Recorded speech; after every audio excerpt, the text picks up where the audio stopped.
Terima kasih sudah menyalakan kameranya. I really appreciate it.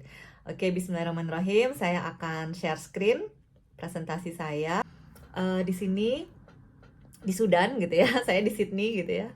Hai teman-teman di Sudan dan di Indonesia. Di sini saya akan membawakan materi metode penulisan jurnal ilmiah.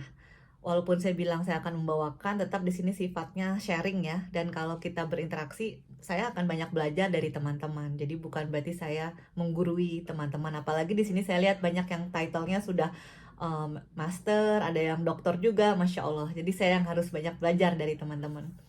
Baik, nama saya Sari Puspita Dewi. Saya saat ini masih studi S3, PhD di UNSW Sydney, Australia. Dan saat ini saya adalah dosen tetap dengan kepangkatan yaitu lektor ya, atau dalam bahasa Inggrisnya asisten profesor di Politeknik Negeri Jakarta. Di sini Enigma School bagus sekali ya, punya ide untuk yuk kita bahas ini karena banyak sekali teman-teman yang mau kenalan dengan apa sih jurnal ilmiah, bagaimana struktur penulisannya, bagaimana teknisnya, dan bagaimana kita mendapatkan topik yang menarik supaya bisa kita tulis dan kita publikasikan di jurnal ilmiah. Apa sih itu jurnal ilmiah? Sebenarnya mungkin banyak yang bingung ya antara jurnal ilmiah atau artikel ilmiah gitu loh. Jadi sebenarnya yang saya bahas di sini adalah artikel ilmiah. Jurnal adalah wadahnya ya. Sekali lagi jurnal adalah wadahnya. Jurnal itu ya seperti buku gitu ya, seperti majalah. Kumpulannya apa? Kumpulan artikel ilmiah dari teman-teman di biasanya satu rumpun ilmu gitu ya. Oke. Jadi apa itu artikel ilmiah? Artikel ilmiah adalah karya tulis yang memenuhi syarat kaidah ilmu pengetahuan dan sengaja dirancang untuk dipublikasi ke masyarakat luas. Nah, bagaimana publikasinya? Ya, tadi salah satunya adalah jurnal gitu ya, jurnal ilmiah. Kemudian ditulisnya boleh nggak sih sebagai opini aja deh, kayaknya saya udah bisa deh bikin opini. Tidak ya, ditulisnya harus berdasarkan fakta. Kemudian ditulis melalui serangkaian observasi dan atau penelitian. Nah, mungkin ada juga yang bertanya, tapi saya pernah lihat kok dia hanya review teori-teori, itu juga boleh gitu ya. Oke, berdasarkan jenis publikasinya, ternyata ada dua ya. Jadi ada yang akademik, ada research article atau academic publication, ada yang popular publication. Maksudnya apa nih yang popular publication? Oke, popular publication itu seperti opini pakar di koran. Pernah lihat nggak? Jadi misalnya ada profesor siapa, ada dokter siapa yang misalnya dia membahas trennya COVID di Indonesia. Nah, kan tidak hanya sekedar opini beliau, tapi dia juga menunjukkan fakta-fakta. Seperti itu ya. Ini ditulisnya di koran. Dan ini biasanya disebutnya opini pakar gitu ya. Kita punya kolom sendiri. Nah, yang akan kita bahas di sini lebih kepada ke academic publication alias research article. Artikel ilmiah yang akan dipublikasi di jurnal. Oke. Kita lihat dulu di sini. Definisinya apa sih ya? Tadi ya, sesuai janji saya mau cerita ada definisinya dulu. Definisi di sini adalah recent article reports the methods and results of an original study performed by the authors. The kind of study may vary. It could be an experiment, survey, interview, dan lain-lain. Ini banyak sekali ya. Nah, artinya artikel ini berisi metode. Jadi tidak bisa kita hanya sekedar, oh ya faktanya COVID begini ya di Indonesia. Iya, oke, itu hanya fakta. Tapi waktu Anda mau mendapatkan fakta itu, mau menjabarkan itu, Anda perlu menceritakan metodenya, gitu ya. Jadi ada metode dan hasil dari penelitian yang pernah dilakukan oleh penulisnya. Oke, jadi model penelitiannya bisa eksperimental, observasi, studi kasus, uji laboratorium, survei, wawancara, dan banyak sekali ya. Nah, di sini metode-metode, mungkin pernah dengar ya, ada yang pernah dengar metode kuantitatif? Boleh kasih jempol ya, kasih reaction atau ketik oke gitu ya. Iya gitu ya. Metode kuantitatif pernah dengar ya? Kemudian juga metode kualitatif. Nah, kualitatif ini biasanya rumpun-rumpun ilmu sosial, bahasa, hukum, itu kualitatif. Tapi nggak menutup kemungkinan bahwa itu bercampur dengan kuantitatif dan kualitatif. Kalau orang-orang teknik, orang food industry, orang engineering ya mungkin lebih banyak ke metode kuantitatif, tapi tidak menutup kemungkinan ada metode campuran ya, kuantitatif dan kualitatif. Oke.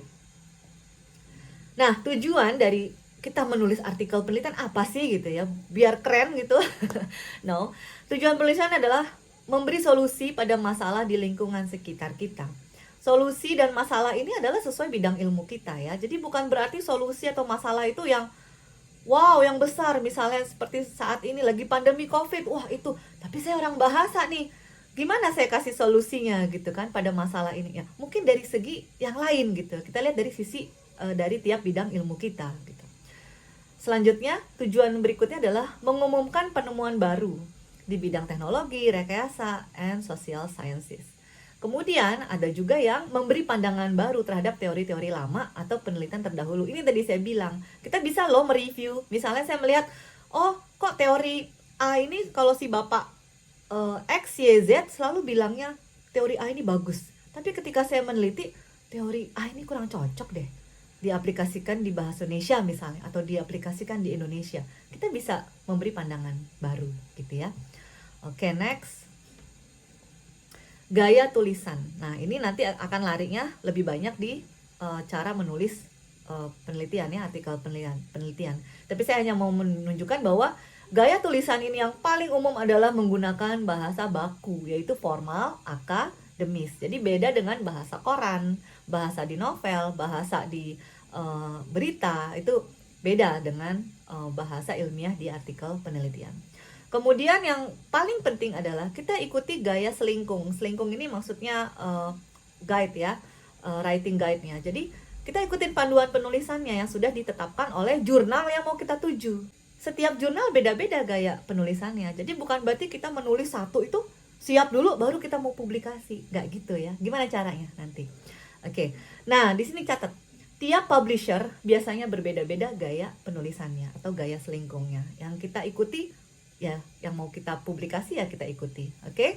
Selanjutnya, kenapa sih artikel penelitian perlu dipublikasi?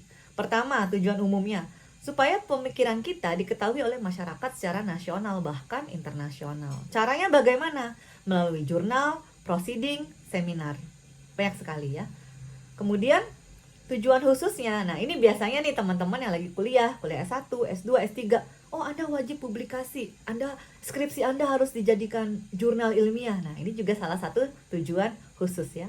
Atau bagi para dosen dan peneliti, ini adalah salah satu syarat untuk penilaian naik pangkat gitu ya. Dari asisten ahli menjadi lektor kepala, dari lektor kepala menjadi guru besar seperti itu. Selanjutnya, contohnya ya. Jadi pada saat dulu ya kita ngebahas biopower deh, bahan bakar.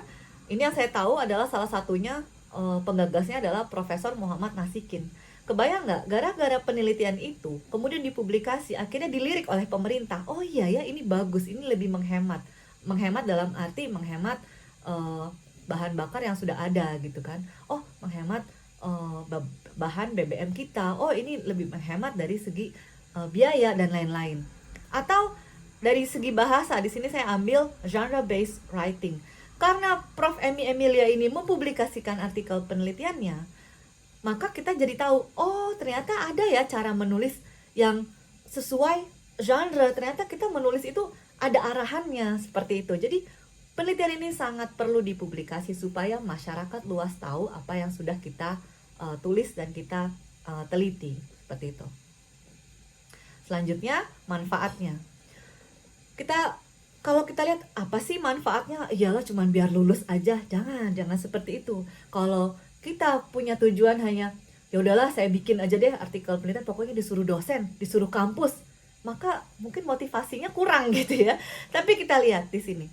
Manfaat dari publikasi artikel ilmiah. Pertama, artikel yang dimuat dapat diakses oleh siapa saja, ya kan? Yang ingin belajar di bidang tertentu. Artinya, Anda itu menebar kebaikan loh, dan menebar manfaat kepada masyarakat luas. Kalau kita dari sisi Islam, kebayang pahalanya, ya. Itu yang bikin semangat. Selanjutnya, artikel ilmiah yang dipublikasi akan menambah jumlah publikasi ilmiah di prodi Anda, di program studi Anda, di jurusan Anda, institusi. Bahkan negara kita juga bisa harum namanya dengan banyaknya publikasi. Wow, dari Indonesia ternyata angkanya seperti ini. Artinya tingkat ilmiah, penulisan ilmiah di Indonesia seperti ini. Itu kita bicara umumnya ya, secara luas gitu ya. Oke, selanjutnya siapa sih yang menulis gitu kan? Tadi saya sudah sebutkan di syarat tadi ya, di salah satu tujuan. Biasanya menulis itu dosen, peneliti, pengamat ya, pakar, atau kalian gitu ya, teman-teman yang di sini yang masih mahasiswa. Saya juga ya masih mahasiswi. Apa media publikasinya? Jurnal. Itu yang paling utama tuh biasanya jurnal. Karena jurnal itu impact-nya besar, banyak yang bisa akses, dan umumnya lebih ya jangkauannya lebih luas gitu ya. Jurnal ini boleh pilih Anda mau yang nasional atau yang internasional gitu. Kemudian yang kedua, media publikasinya juga bisa proceeding. Jadi proceeding ini lingkupnya kecil. Kenapa? Karena ini hanya hasil seminar, salah satu seminar. Kalau Anda ikut seminar, oh saya ikut seminar di Sudan, kemudian publikasinya apa? Kata panitia seminar, iya akan dipublikasikan di proceeding. Maka yang bisa mengakses ya hanya peserta seminar tersebut gitu ya. Beda dengan jurnal ya. Oke, selanjutnya ini kita break dulu ya. Intermezzo dulu. Ini quotes yang saya sangat suka ya, yang bikin saya termotivasi untuk menulis. Jika kamu bukan anak raja, juga bukan anak ulama besar, maka menulislah. Karena ya ketika kita tiada, apa yang kita tinggalkan gitu ya, selain budi baik dan tulisan kita, pemikiran kita. Oh, ya insya Allah ya. Insya Allah semoga termotivasi juga oleh quotes ini. Ini dari Imam Ghazali loh. Oke, selanjutnya yuk lanjut lagi. Siap? Apa sudah lapar? Di Sudan sudah jam berapa? Kalau di Indonesia udah sore ya. Selanjutnya, struktur artikel ilmiah yang baik. IMRAT. Catat ya, biar mudah.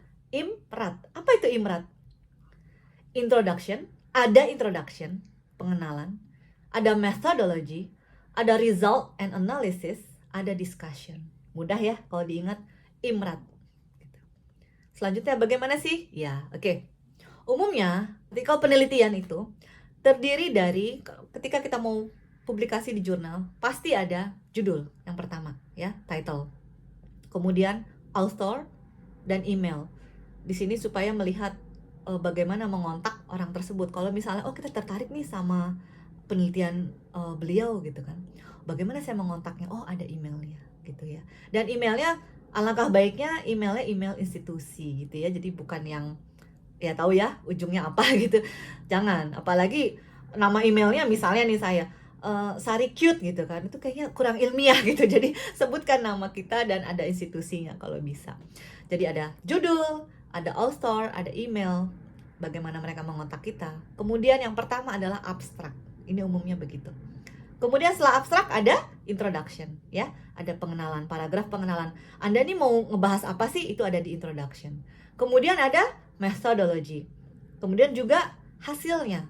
Hasil dan analisis Anda. Apa sih yang Anda dapatkan? Kemudian discussion. Bahas berdasarkan berdasarkan hasil penelitian dan teorinya, itu di discussion. Kemudian yang terakhir conclusion. Kemudian baru references ya. References apa? Daftar pustakanya. Anda mengambil teori dari mana sumbernya. Coba kalau teman-teman lihat di sini, ada nggak yang kurang? Apa ya gitu? Boleh ditulis di chat. Judul, alasan dan tujuan. Oke, bagus. Alasan dan tujuan biasanya ada di introduction. Apalagi? Teori, bagus. Terima kasih Kak Yulisa, Kak Eko. Kalau teori, seringkali itu masuk ke dalam introduction. Seringkali, saya tidak bilang selalu. Makanya saya bilang ini umumnya. Ya. Jadi teori itu masuk dalam introduction. Jadi introduction itu sekitar hipotesis, bagus. Hipotesis boleh di introduction, boleh hasilnya. Ya, ada di discussion gitu. Ini hebat ya, luar biasa nih peserta di sini. Literature review ya, itu masuk ke teori juga ya. Nah, jadi karena yang paling penting ini adalah IMRAT. Terus kalau misalnya menurut teman-teman, oh jadi menurut misalnya nggak penting literature review atau teori, penting juga. Tapi umumnya jurnal itu tidak ada slot khusus untuk teori. Biasanya masuk ke dalam introduction. Gitu aja. Tapi Bu, saya pernah lihat jurnal ilmiah yang ada khusus khusus literature review atau ada subbagian literature review. Ya berarti dia dipisahkan dari introduction, ya. Future work, bagus. Future work itu masuk dalam ke conclusion biasanya ya. Kita masukkan ke dalam conclusion. Terima kasih, aduh luar biasa teman-teman. Selanjutnya, Tahapan menulis artikel penelitian. Ya, hanya ada 3 ini ya, hanya ada 3 ini tapi saya akan membahas lebih dalam. Ada pre-writing, ada writing, dan post-writing. Di video selanjutnya, saya akan menjelaskan bagaimana tahapan penulisan, bagaimana membuat paragraf yang koheren dan kohesif, juga bagaimana cara mencari jurnal yang tepat untuk kamu. So, jangan lupa subscribe. Terima kasih.